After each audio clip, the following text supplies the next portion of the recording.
Bonsoir. Merci d'être là. On disait tout à l'heure, donc c'est ton 10e roman et 11e livre, puisqu'il y a un recueil de nouvelles aussi dans ta partie, on va dire, œuvre. Maintenant, on peut parler quand même, on peut commencer à parler d'œuvre avec tous ces romans. Et puis, ici, dans ce nouveau livre, donc 5 heures en sursis, tu abordes un thème un peu différent, un peu plus sombre. C'est vrai qu'il paraît qu'il commence comme un roman policier. Alors pour moi, ça n'en est pas du tout un. Enfin, ça n'en est pas un de toute façon, en toute objectivité. Mais il y a on va dire un registre éthical et une thématique un peu proche du roman policier, puisqu'il va y avoir un meurtre, une enquête, un procès, voilà. Mais pour moi, c'est avant tout une histoire de famille. Donc je pense que c'est quand même, selon moi, dans la continuité de mes romans précédents, puisque j'explore justement les liens familiaux, comment ces liens vont évoluer dans cette famille qui, en effet, est frappée par quand même un événement assez brutal, voire cataclysmique. Voilà. Dès les premières pages, on est mis dans l'ambiance. Oui. C'est vrai que ça arrive assez vite sur le fait. Après, on part aussi sur l'exploration des différents personnages, dans une famille qui semble bien sous tout rapport, sans problème. Enfin voilà, la famille parfaite, entre guillemets, en tout cas de l'extérieur. Mais du coup, toi, tu es allé chercher à l'intérieur les petits secrets, les petits... Il y en a toujours, enfin, je pense. Bah oui. On a tous un petit jardin secret, peut-être pas aussi conséquent que ce film. Non, peut-être pas quand même, non, forcément. Il est assez quand même assez fort. Ouais. Et justement, comment tu es rentrée, enfin comment t'es venue l'idée déjà de partir sur ce thème-là? Est-ce que c'est quelque chose qui t'est venu d'un seul coup? Est-ce que c'est un sujet ou un fait divers, enfin un événement qui a pu t'emmener vers ce sujet-là? Il y a des gens qui sont curieux au niveau des faits divers. Je trouve que ça pose plein de questions. J'écoute aussi très régulièrement des podcasts d'affaires criminelles, par exemple, parce que je trouve que là encore, les ressorts psychologiques sont assez intéressants à explorer. Et j'ai cette curiosité sur justement comment finalement on en vient à passer à l'acte. Alors évidemment, je ne parle pas des serial killers et des profils complètement psychopathologiques, mais comment des fois quelqu'un qui paraît complètement ordinaire va finalement passer à l'acte. Alors forcément il y a une raison, mais voilà, enfin, c'est une vraie question. Et donc je savais que je voulais aller vers ce thème du fait divers. Alors là je parle de ça, donc on est fin 2022 en gros, au moment où j'avais fini d'écrire en tout cas la première ou les 2 premières versions de Ce que disait Silence. Donc en général quand je suis en fin d'écriture du précédent, je commence à me projeter dans celui d'après. Et donc je savais que je voulais aller vers les faits divers, donc j'avais acheté des livres sur le système judiciaire français, tout ça, et sur la prison. Et un jour j'ai vu une émission qui s'intitulait Un criminel dans la famille, une émission de témoignage. Et là ça a fait vraiment tilt, quoi. Je me suis dit mais ça c'est hyper intéressant, parce qu'il y avait donc un homme qui parlait de son ex-femme, une femme qui parlait de son fils, une fille qui parlait de son père. Et donc ils étaient tous confrontés, enfin ils avaient tous été confrontés à ça, et j'ai trouvé ça hyper intéressant. Et je me suis dit, tous ces points de vue m'intéressent, un père, une fille, enfin voilà. Et donc je me suis dit, bah tiens, c'est ça que je vais raconter, c'est une famille, mais avec les points de vue de plusieurs éléments de la famille. Ouais, oui, parce qu'on est dans un roman choral où on trouve vraiment, on passe vraiment de l'un à l'autre, et puis c'est aussi ça qui fait la richesse et puis le chemin en fait vers la fin. Oui, parce que on va spoiler, mais c'est vrai que le titre, la 5 heures en sursis, en fait, c'est vrai que le roman est raconté par 5 personnes. Donc l'accusée, c'est Catherine, la mère de famille, donc elle est au centre de l'histoire, mais en fait, elle est complètement hors champ. C'est-à-dire qu'elle, on l'entend pas. Et ceux qui racontent l'histoire, c'est son mari, Marc, ses 2 enfants, Anaïs, qui est une adolescente de 13 ans, et son petit frère Florian, qui a presque 7 ans.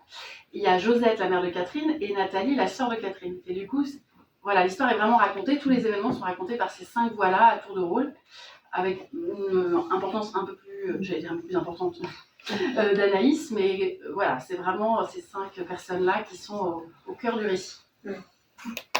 Et est-ce que, en préparant ce roman, est-ce que tu aurais eu ou tu as eu l'occasion d'aller assister à un procès ou... Oui. Ouais, et ça t'a apporté, alors peut-être au niveau plus technique du roman ou Non, plus comprendre le système judiciaire. Voilà, plus dans la connaissance du système, parce que un procès d'assises, c'est vrai que c'est très particulier. Enfin, à part quand on est juré, et qu'on est tiré au sort comme juré, en général, on n'a pas trop l'occasion d'aller assister à un procès. Et donc moi, dans mes recherches, j'avais donc étudié, enfin j'ai écouté des chroniques judiciaires, des histoires de procès, mais ça n'a rien à voir d'écouter des chroniques et d'aller sur place quand même, d'être confronté au réel, parce que c'est vrai que dans tous mes romans, j'essaye d'être la plus réaliste possible et qu'effectivement on ne puisse pas me dire après, non mais voilà, raconter n'importe quoi dans les histoires, ça ne se passe pas comme ça. Donc j'ai besoin d'aller vérifier, et donc en dehors de certains livres que j'ai pu lire aussi sur le système carcéral, comme un livre sociologique là, qui s'appelle La famille à l'épreuve de la prison et tout ça, parce que aussi il y avait toutes ces questions-là. Enfin voilà, quand on ne voit plus la personne de la famille que dans un parloir, c'est quand même pas la même chose. Et donc oui, j'ai très vite décidé d'aller assister à un procès d'assises. Bon, il n'y en a pas forcément tant que ça. Mais bon, j'ai assisté à une affaire pendant 3 jours et demi, comme dans le roman du coup. Et c'était très intense et difficile, mais en même temps hyper... on va dire formateur, c'est un peu bizarre, mais j'ai pris, je sais pas, 50 à 60 pages de notes, je pense. Et bon, il y a peut-être... je sais pas, 15 chapitres peut-être sur le procès, qui sont c'est à peu près central dans le roman. Mais je me suis vraiment servie de ce que j'avais vu et de le rôle de chacun, cette espèce de... Oui, c'est vraiment un rôle. Enfin, c'est pas qu'on est au théâtre, évidemment, parce que c'est bien plus grave, mais quand même chacun a son rôle, on a l'impression qu'ils sortent des coulisses, et puis il y a un côté assez solennel aussi, enfin voilà. Et puis il y a tout le défilé des experts, les experts, les médecins, les psychiatres, les psychologues, les policiers, les témoins qui sont des proches de l'accusé et de la partie civile. Donc c'est... Émotionnellement, oui, c'est intense. Et puis voilà, après il y a aussi tout ce qui est rhétorique des avocats, grands discours, les plaidoiries, tout ça. Mais c'est marrant parce que finalement, quand j'y repense, quand j'étais petite, il y avait une série ou un feuilleton, je sais pas, ça doit parler à certains d'entre vous, c'était des tribunaux.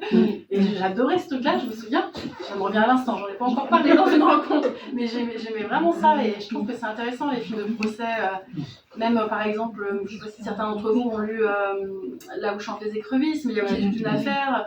Et je trouve ça hyper intéressant. Oui, la construction d'un procès aussi, parce que, comme tu dis, il y a le côté émotionnel aussi, et puis le côté vraiment technique. Oui, finalement, voilà, c'est ça. Les faits, les preuves, les machins, c'est assez intense en général, un procès d'assises. Donc après, toi, pour transvaser, entre guillemets, ça dans le roman, tu as réussi à comment dire, parce qu'il faut s'imprégner aussi des émotions de chacun. Entre Florian et puis Josette, il y a quelques années il y a quelques générations, comment tu as réussi à passer de l'un à l'autre? Est-ce que tu as écrit tes chapitres Florian tous oui, non. Non, t'as pas... alors, j'ai quand même pas écrit de façon complètement linéaire, c'est-à-dire qu'au départ, ce qui me bloquait justement, c'était pas l'aspect psychologique et liens familiaux, c'était vraiment l'aspect enquête, les ressorts, les procédures policières, déjà, ne serait-ce que... encore la perquisition d'une maison, j'avais un peu compris, mais tout ce qui était sur l'enquête, l'ADN, l'histoire se passe en 2001. Donc c'est vrai que moi, quand je faisais mes recherches sur Internet, je voyais par exemple ce qu'on pouvait trouver comme élément, la police scientifique, est-ce qu'elle est en mesure de trouver maintenant, en 2024 mais en 2001, je n'étais pas trop capable de retrouver en 2001, à l'époque, voilà ce qu'on pouvait faire avec l'exploration d'un téléphone portable, qui était pas un smartphone à l'époque, tout ça.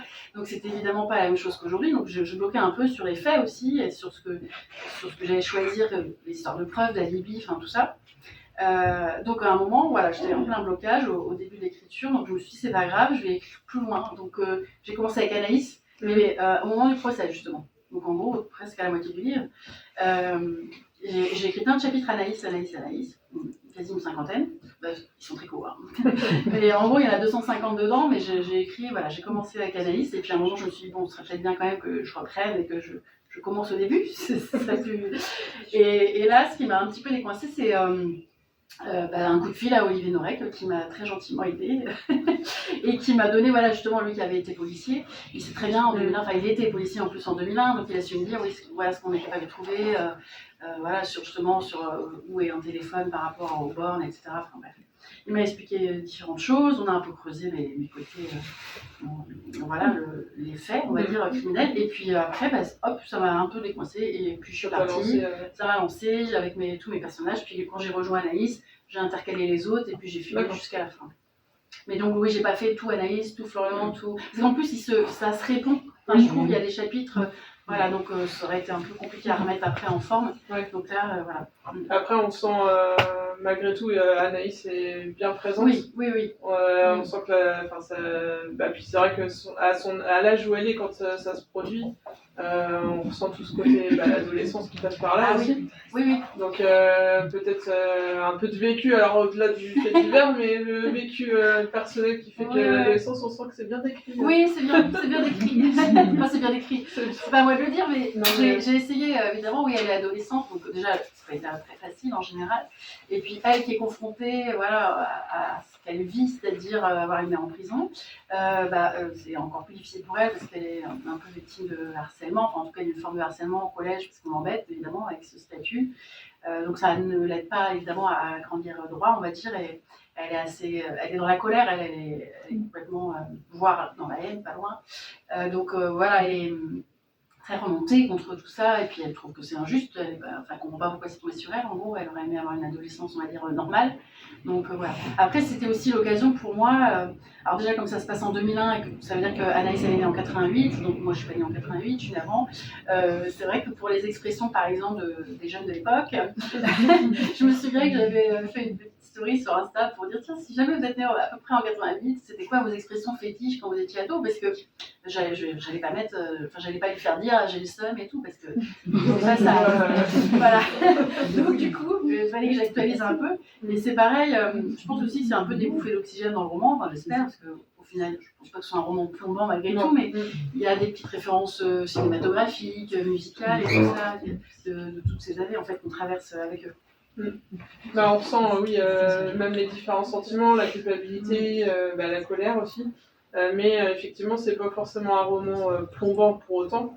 Ça aide plutôt à comprendre, et même on pourrait presque imaginer que Catherine aille plus loin dans sa présence dans le roman, pour elle aussi comprendre, parce que finalement, il y a la famille, mais il y a aussi elle, certainement, son Oui, ressenti. bien sûr, mais c'était mon parti pris qu'on n'entende pas pour que, déjà qu'on n'en sache pas trop, et puis qu'on n'ait pas... Enfin, oui, je voulais vraiment qu'elle reste à part, même si on parle beaucoup d'elle, évidemment que tout le monde parle d'elle, et qu'elle est centrale, mais centrale à l'extérieur. Oui, elle est à la fois centrale, mais c'est ça. Extérieure. Et après, au niveau de, justement, en fait, de toi, ton attachement à tes personnages, parce qu'un roman comme ça, c'est peut-être plus délicat, en fait, de s'attacher aussi, notamment au personnage de Catherine. Est-ce que tu arrives à trouver une porte de sortie assez facilement pour pas prendre les sentiments des personnages en pleine face? Oui, en fait, c'est marrant parce que quand j'écris, je suis très concentrée sur mon écriture et une fois que c'est stoppé, une fois que j'arrête d'écrire dans la journée, je veux dire, ça, par exemple, je n'y pense pas spécialement la nuit, ça va pas venir me hanter. Et c'est pas parce que effectivement là, il y a des thématiques un peu plus sombres, mais ça m'a pas, j'ai pas été dépressive pendant 6 mois. Tout va bien malgré tout. Je veux dire, et en plus j'ai essayé de mettre aussi un peu des touches d'humour à droite à gauche, notamment justement avec le personnage d'Anaïs, qui est aussi un peu dans l'ironie, et j'espère que des fois ça fait un peu sourire quand même. Mais moi quand j'écris, c'est vrai que je connais mes personnages, j'adore me fondre en chacun, je les travaille beaucoup avant l'écriture avec des fiches, je retrouve une tête, voilà, je sais exactement à quoi ils ressemblent, même si après je les décris pas ou très très peu, mais, oui, c'est vrai. Mais moi en tout cas je sais à quoi ils ressemblent, ce qui m'aide en fait, parce que quand j'écris, j'ai l'impression d'être au cinéma en fait, j'ai l'impression de voir le film qui se déroule sous mes yeux tout simplement. Donc le fait qu'ils aient une tête très précise dans la tête, je les vois vraiment évoluer sous mes yeux. Et donc, je ne sais pas comment dire, c'est vrai que par rapport même à ta question tout à l'heure, oui, je faisais un chapitre Florian, j'étais Florian, après je passe à Josette, je suis Josette. En plus, évidemment, ils ne s'expriment pas pareil, ils n'ont pas le même âge, ils n'ont pas le même statut, ils n'ont pas la même façon de s'exprimer, parce que l'idée aussi c'était que même les adultes, ils ne s'expriment pas tous de la même manière, qu'ils aient une vraie identité. Mais j'ai l'impression que ça se fait naturellement. Ça ne représente pas un effort. Oui, sortir de tes romans, c'est pas forcément. À la fois, après, il y a les rencontres, donc forcément, tu es encore dans l'esprit du roman à un moment. Mais je suis déjà dans celui d'après, en plus, à ce stade. Donc, c'est vrai que c'est marrant parce que le livre, il nous échappe très vite. là, j'ai commencé à écrire le prochain en janvier. J'avais pas fini les dernières relectures de celui-là, donc ça se chevauche, ou au moins le moment des recherches.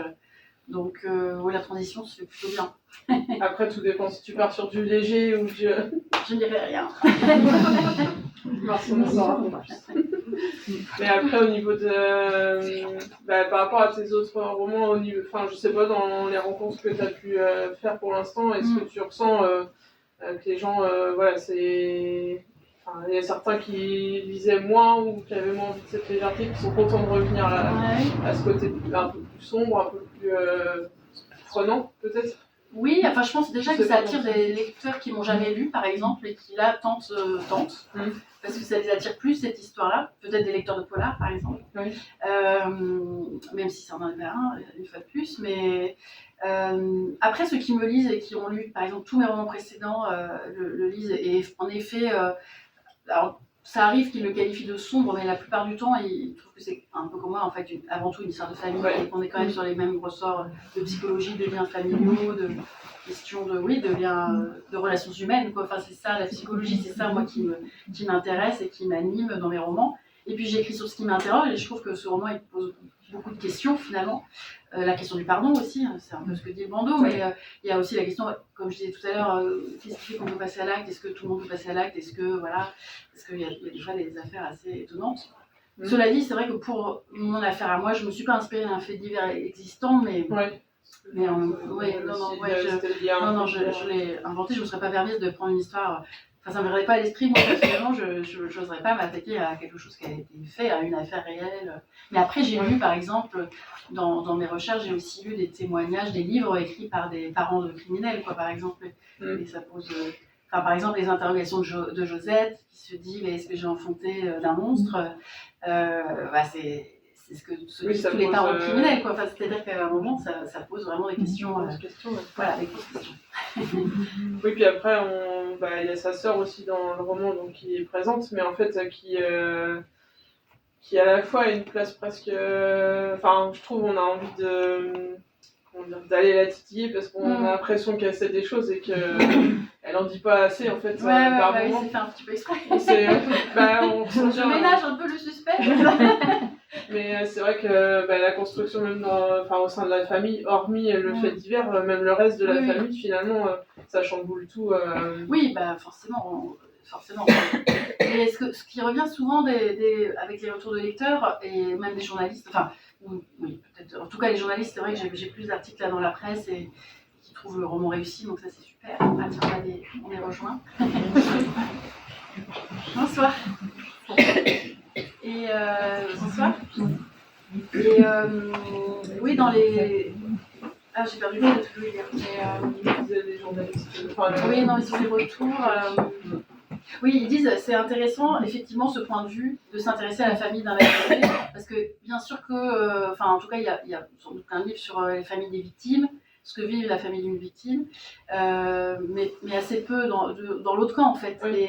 Et on se rend compte que finalement, l'entourage d'un accusé, ils sont victimes aussi, c'est des victimes collatérales, elles n'ont rien choisi, et elles subissent, elles doivent subir quelque chose qu'elles n'ont pas du tout cherché et qu'elles n'ont pas du tout vu venir. Donc ça pose des questions. Souvent on me dit ça, on me dit ah oui, j'avais jamais pensé à ça, mais maintenant je verrai plus les faits divers de la même manière. Donc ça fait partie des retours que je reçois.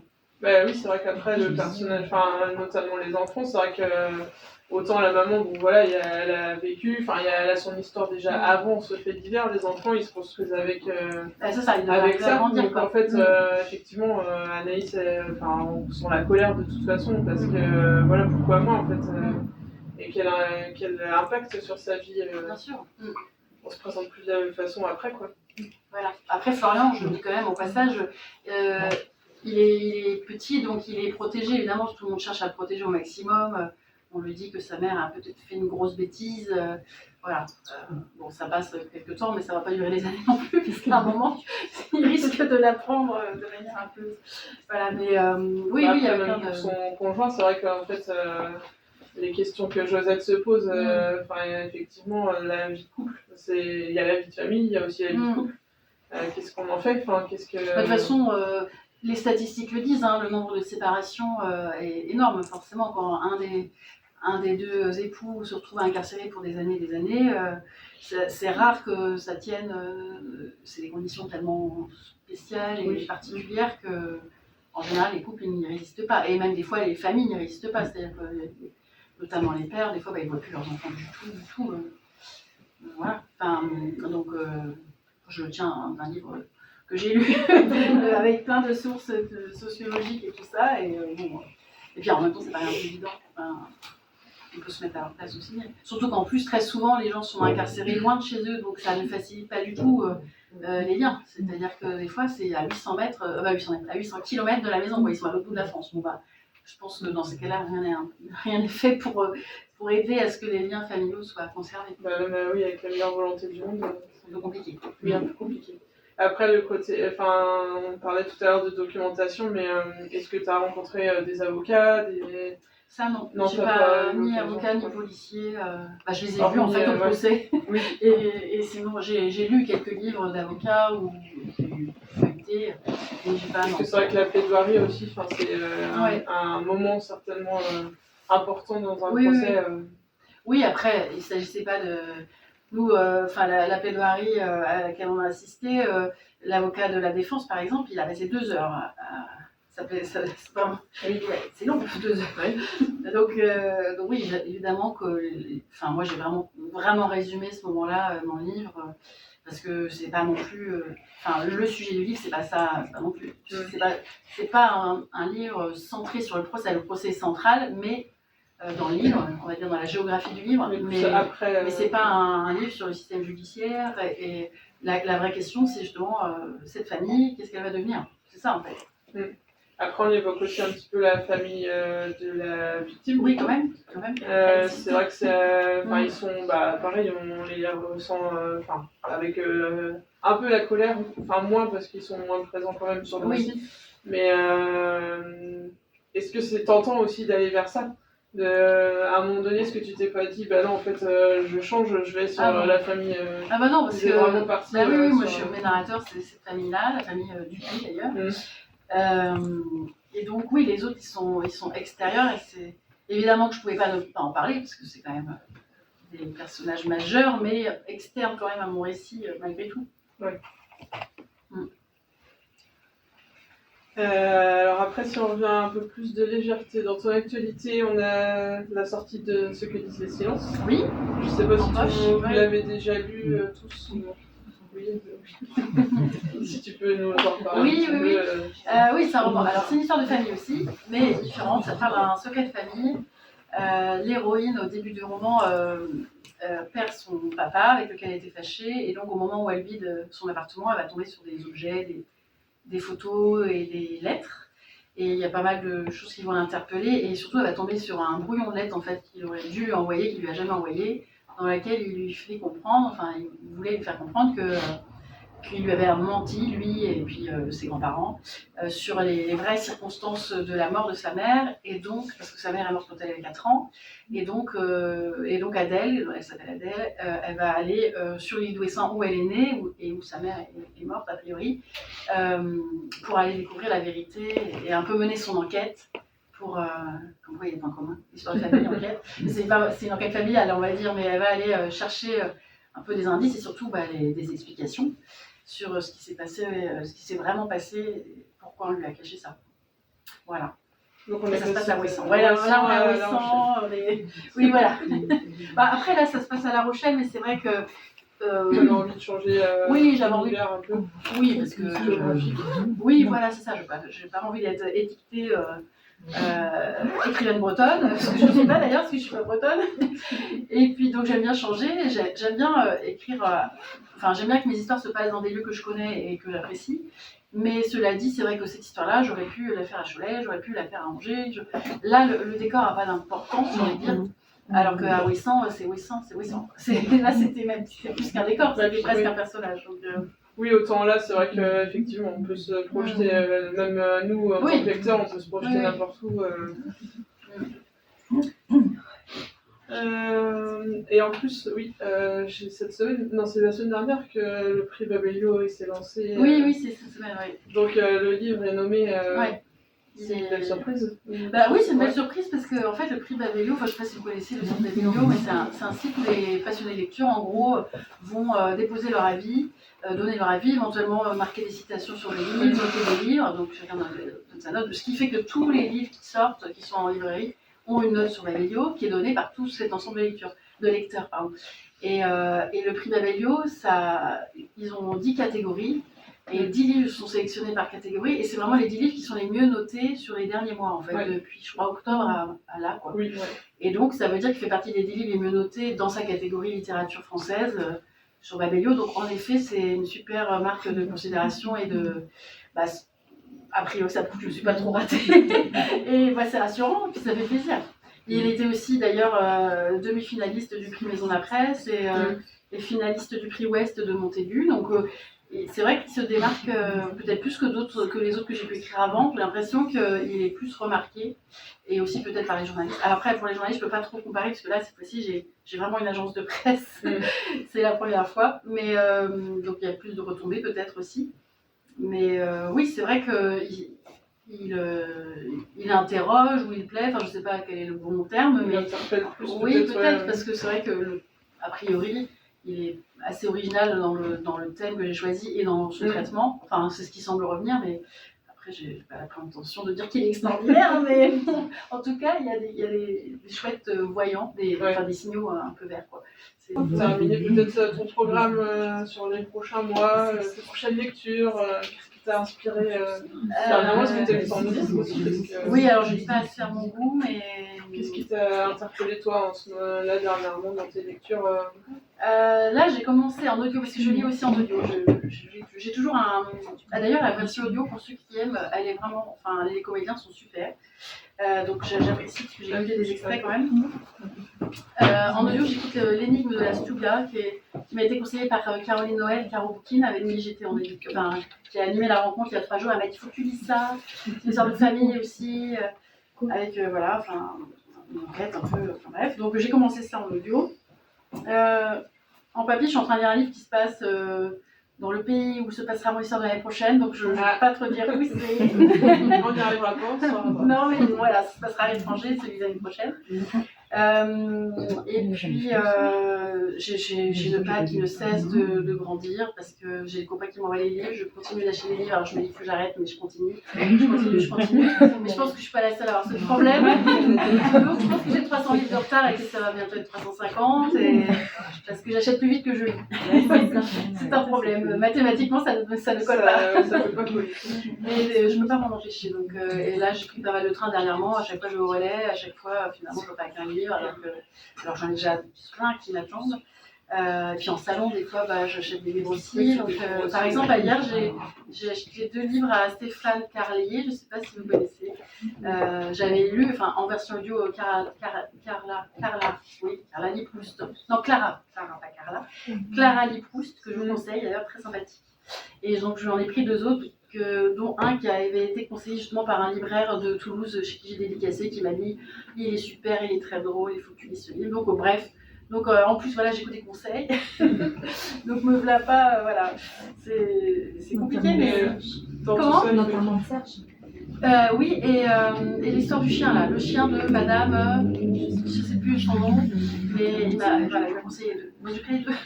Voilà. Et dans tout ça, il faut que tu arrives à écrire. Et je m'y suis remise cette semaine, après plus de 3 mois de pause. C'est pas facile de s'y remettre. Mais et puis je suis encore à moitié dans les recherches, à moitié dans l'écriture. Alors bon, c'est un moment où c'est un peu compliqué des fois à gérer, parce que j'aimerais bien écrire et que ça trace, puis en fait j'arrête pas de m'arrêter pour une raison que je peux pas spécialement évoquer, mais bon, voilà, par rapport au pays lui-même, où voilà, la recherche, ça me ralentit. Mais c'est pas grave, ça va se faire, je sais que ça va se faire. L'année dernière, à ce stade, je me souviens, même en juin, j'avais commencé celui-là et j'avais l'impression d'être au pied de l'Everest et que jamais j'allais y arriver. Et j'ai réussi, donc je me dis, ça va se faire. Mais voilà, avec les années, on a un peu plus confiance quand même, on se dit qu'on va y arriver. On ne sait pas trop comment, mais ça va se faire.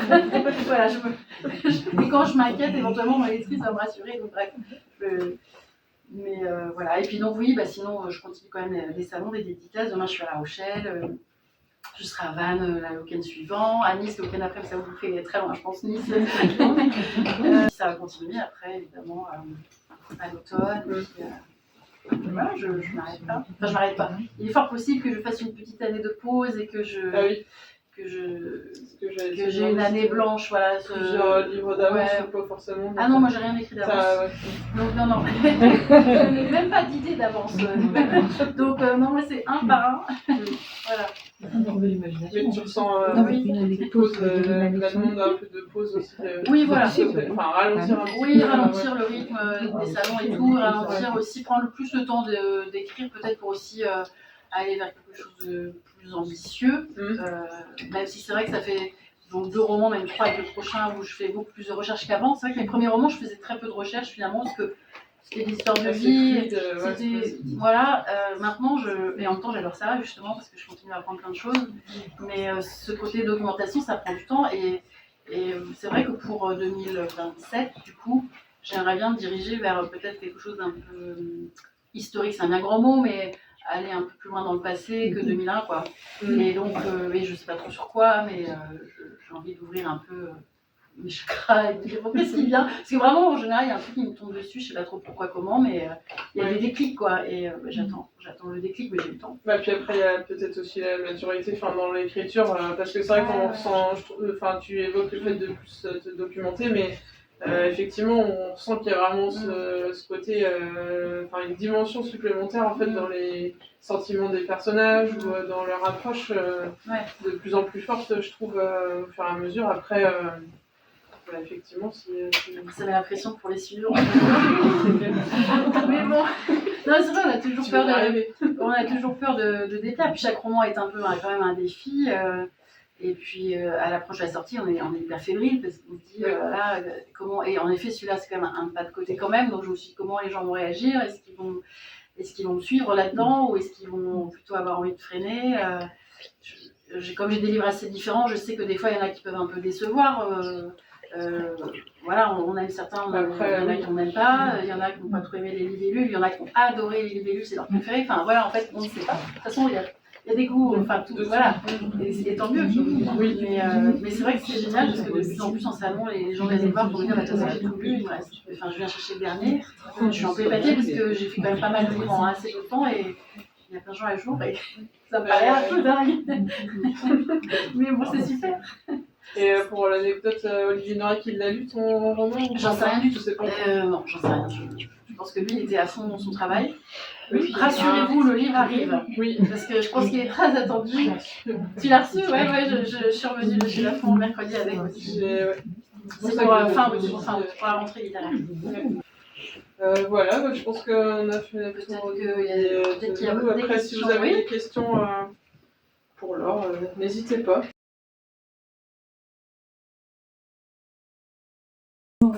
En fait, j'ai écrit quand j'étais jeune, j'écrivais. Après, j'ai plus écrit pendant très longtemps parce que j'étais dans la vie, j'avais plein de trucs à faire. Et j'ai quand même fait des études de lettres, j'ai une licence de lettres modernes.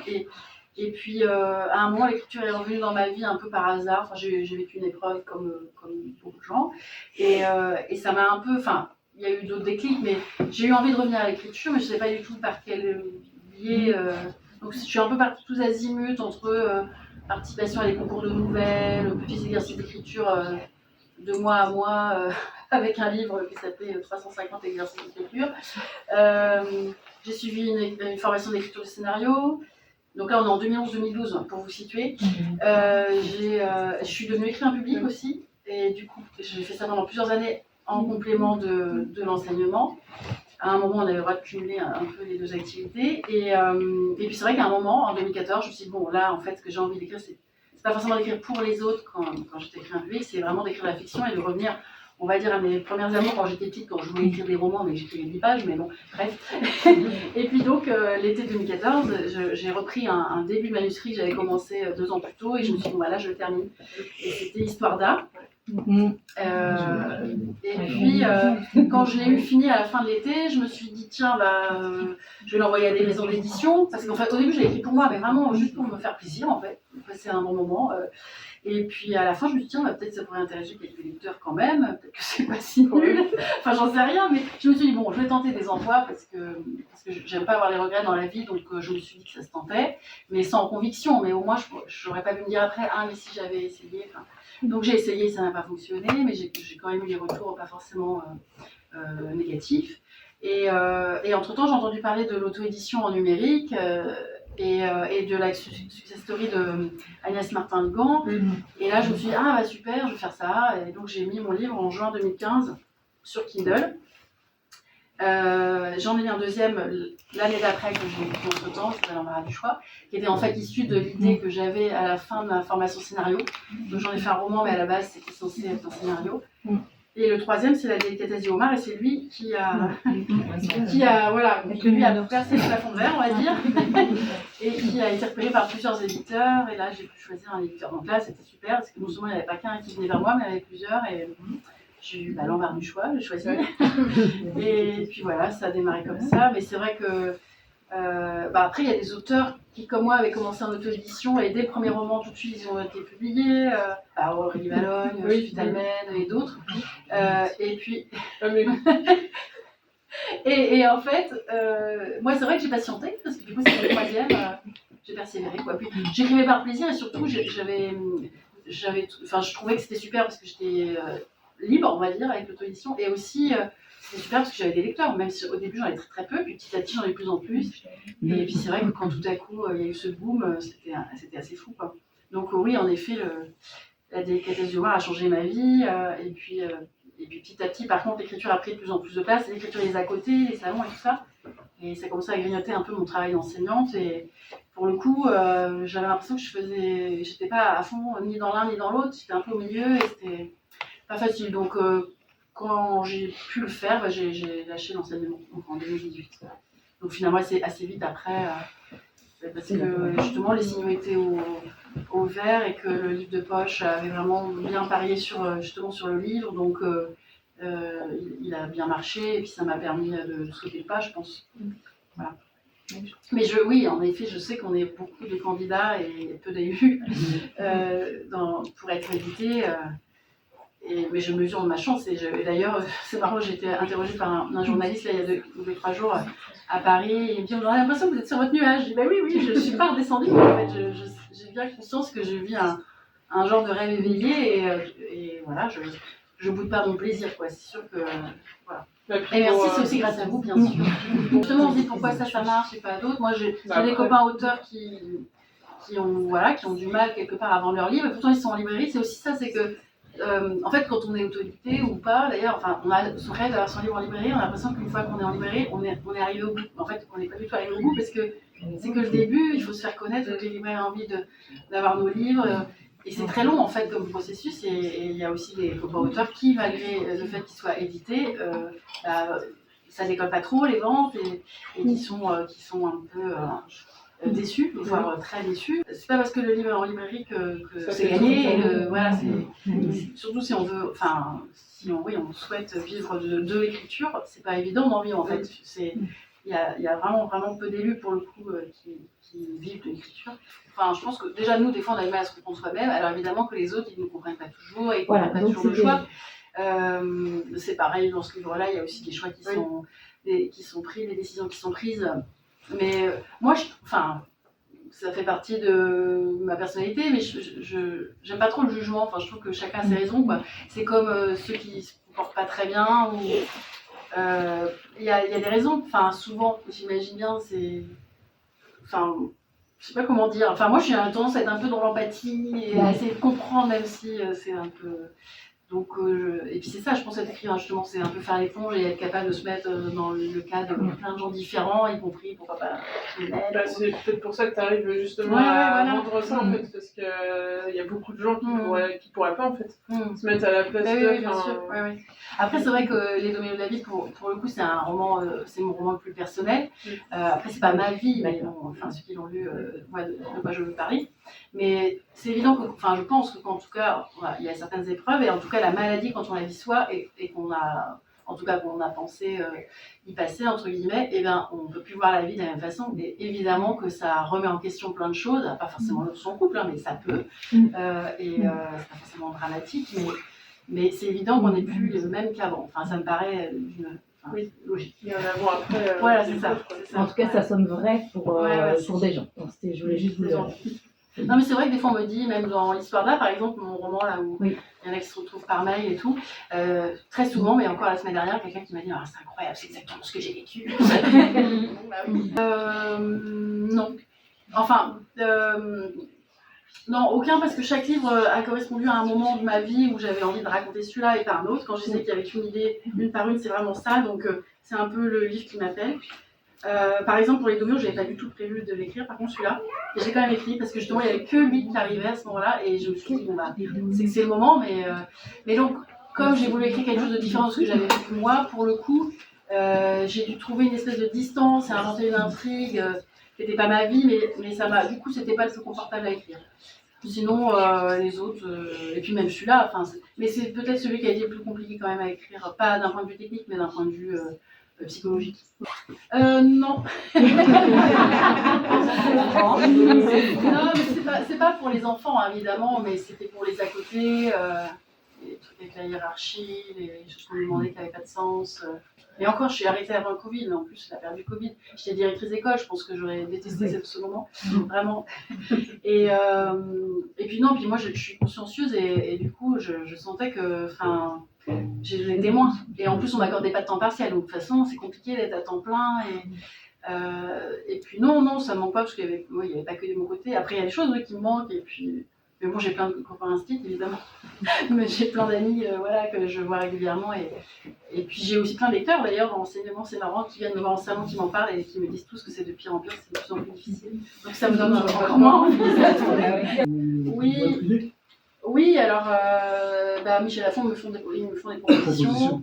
Et puis jusqu'à ce qu'on trouve, jusqu'à ce qu'on soit raccord et qu'on soit d'accord. Après, il y a eu des couvertures où j'étais pas plus emballée que ça, mais bon. Après, quand c'est les pros qui nous disent non, mais si, c'est bien, ça va marcher. Parce que c'est compliqué une couverture en fait. Il faut que ça attire, mais il faut que ça dise quelque chose. En même temps, il faut pas que ce soit trop banal et trop. C'est un peu compliqué. Donc, celle-ci, elle n'était pas dans la première salle. Ils ont dû m'en envoyer une 10-12 au départ. Il n'y avait rien ça allait pas. Et j'en ai reçu à nouveau une dizaine, et puis là, forcément, cet oiseau, on voit pas trop avec le bandeau quelque part, il y a un truc de transparence, mais voilà, avec l'oiseau, avec sa cage, là, avec l'ombre, c'est vrai que ça colle à mon histoire, à la prison, à la liberté, bref. Donc c'était évident, là, pour le coup. Il faut que la couverture, par rapport au titre, ça dise pas exactement la même chose, sinon c'est pas intéressant. Je me souviens pour la délicatesse d'Omar que parmi toutes les couvertures qu'il m'avait envoyées, il y avait des bottes, il y avait des parapluies, il y avait des plages, il y avait plein de trucs. Et puis à un moment, il y avait un homard sur une cocotte, quoi. Et esthétiquement, elle était très belle, mais c'est vrai que la délicatesse d'Omar avec un homard en dessous, c'était pas très intéressant. Alors moi, quand je crée mes personnages, je les crée vraiment de toutes pièces. Je prends une tête et comme on prend des idées à droite je à me dis gauche. pas, tiens, je vais prendre un tel que je connais dans ma vraie vie, un ami à moi, une amie à moi. Après, sur certaines choses de Rose, il y avait de moi, sur le côté un peu optimiste, contemplatif et tout ça, moi je suis comme ça dans la vie. Mais après, je ne vais pas dire que Rose c'est moi, quoi. Mais Rose, on va peut-être la retrouver, mais en jeunesse, justement. Et comme dans La vie en rose que j'avais écrit. Bref. Alors, c'est ce que je disais, c'est que chaque roman est un peu une prise de risque, plus ou moins. Là, c'en était une. Je pense que le roman d'après sera un peu plus dans la veine, justement, peut-être entre la mélancolie kangourou et ce que je disais silence, un peu plus, voilà. Et après, donc, je disais peut-être un historique différent. C'est vrai que j'aime bien changer. En même temps, je n'ai pas envie de changer du tout. Je ne vais effectivement pas me mettre à écrire des thrillers ici. Après, c'est vrai que l'attente des lecteurs, à la fois ça compte évidemment, et c'est super de savoir que les gens attendent, mais en même temps ça peut mettre une grosse pression. Alors j'évite vraiment d'y penser pendant l'écriture et de me parasiter, surtout que de toute façon, on a dit, tout le monde a des goûts différents et les attentes aussi sont peut-être différentes. Il y en a peut-être qui ont envie que justement j'en fasse des homards ou des kangourous, et d'autres qui ont peut-être envie que j'aille encore plus loin que dans 5 heures en sursis, j'en sais rien. Donc j'écris, je fais comme d'habitude, comme depuis le début, j'écris pour moi ce que j'ai envie d'écrire, et sur ce qui m'interroge sur le moment, ou voilà, l'idée qui est arrivée, comme en général il n'y en a qu'une, je la prends, je la tiens et voilà. Voilà, et j'essaye de ne pas faire de plan de carrière et de me dire, voilà. Après, oui, c'est sûr que j'ai pas envie de décevoir mon site, entre guillemets, mes lecteurs, et j'espère même qu'il y en aura de plus en plus, mais j'essaye de pas, de pas me paralyser avec ça et de pas, parce que sinon, en plus je pense que ça résoudrait rien, donc à part justement me faire des nœuds au cerveau. Entre l'idée et la sortie, c'est à peu près 1 an, mais des fois c'est un peu plus d'1 an, puisque finalement l'idée arrive, comme je disais, plutôt en fin d'écriture du précédent.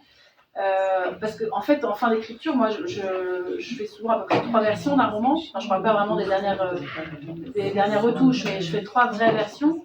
Et entre les versions, évidemment, le livre part chez mon éditrice et je me retrouve des fois avec 3 semaines, voire 1 mois, entre guillemets, quasi, entre guillemets, sans rien à faire. Et du coup, comme je pense déjà au roman d'après, je peux commencer mes recherches. Donc ça se chevauche un peu, ce qui fait que ça fait finalement plus d'1 an maintenant.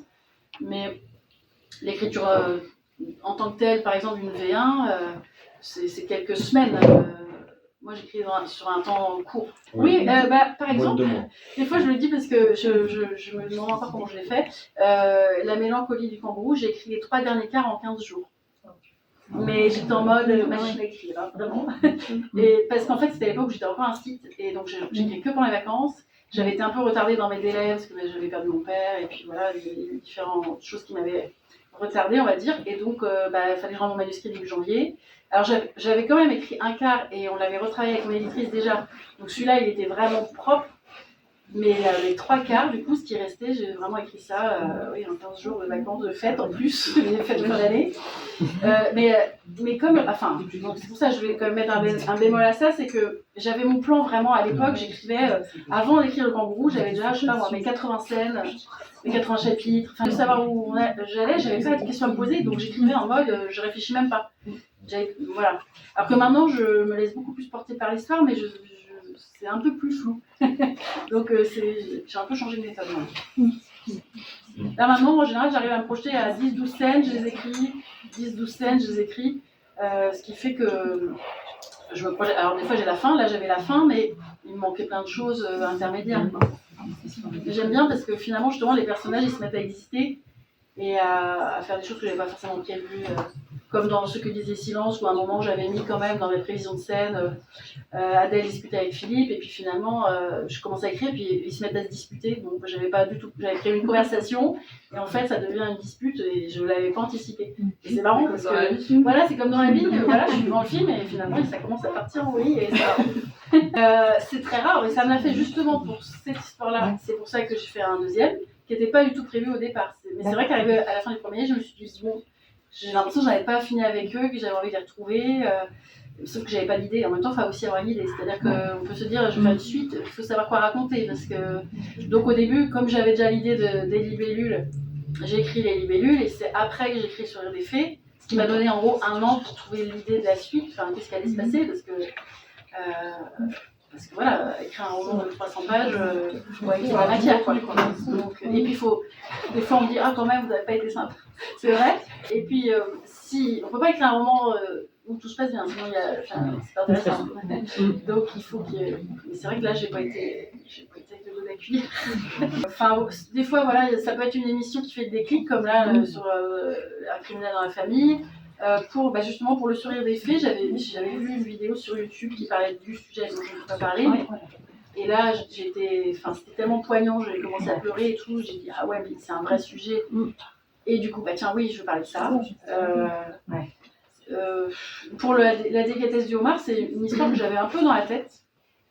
Cette histoire de femme qui disparaît, et qui disparaît volontairement. Et un jour, j'étais sur la plage des Trois Moutons, là près de chez mon parrain, dans le Finistère Nord. Et cette plage hyper sauvage où il n'y a personne. Et je repense à cette histoire que je commence à avoir un peu en tête. Je me dis, c'est là qu'elle tombe, qu'elle arrive là. Et puis je me tourne et sur la dune, il y avait un cavalier. Et hop, voilà, c'est là que j'ai créé mon centre équestre, alors qu'il n'existe pas le centre équestre, mais c'est tout bête, mais voilà, et ça fait des associations. Mais pour ce que disait Silence, je voulais faire un livre qui se passe à Ouessant et parler d'un secret de famille. Donc je suis allée à Ouessant pour avoir de la matière sur Ouessant.